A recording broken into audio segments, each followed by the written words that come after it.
As a car to drive purely on the road, the Discovery is capable rather than fun.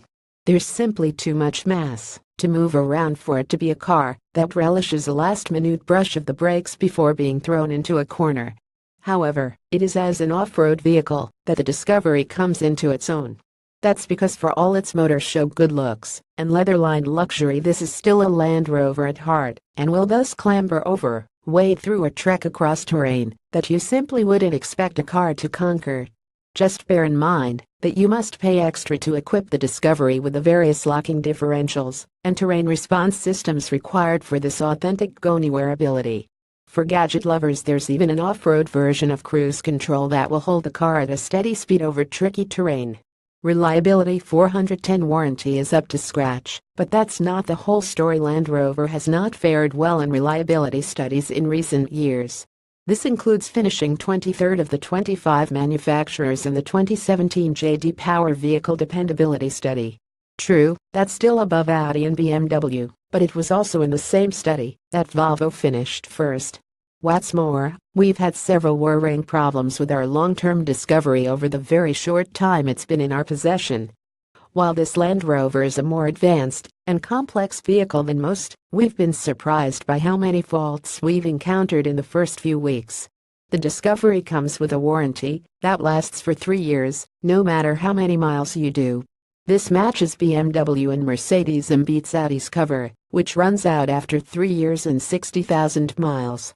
Fuel economy 610. Big and pretty thirsty to the four-cylinder Land Rover Discovery SD4 doesn't exist simply to lend a lower starting price to the range, but also to provide a relatively fuel-efficient version to compete with rivals.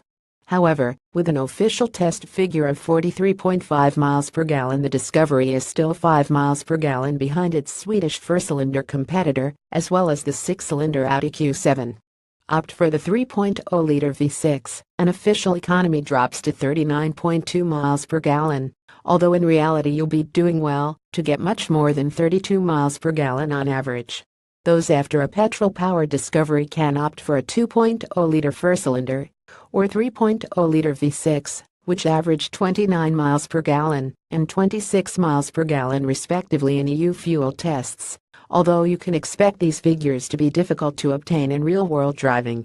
Affordability 710. Entry-level model is cheaper than rivals. Others are not unlike its rivals from Audi, BMW and Volvo. There is currently no plug-in hybrid version of the Discovery, which will make it significantly less appealing to company car drivers.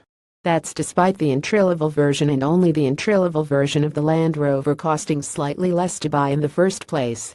It also costs marginally less to lease than a Q7 or X5, but all three are at least £100 more per month than the XC90. You can expect insurance and maintenance costs befitting of a luxury SUV, although Land Rover's 5-year fix-it-per servicing program does at least allow you to budget accordingly.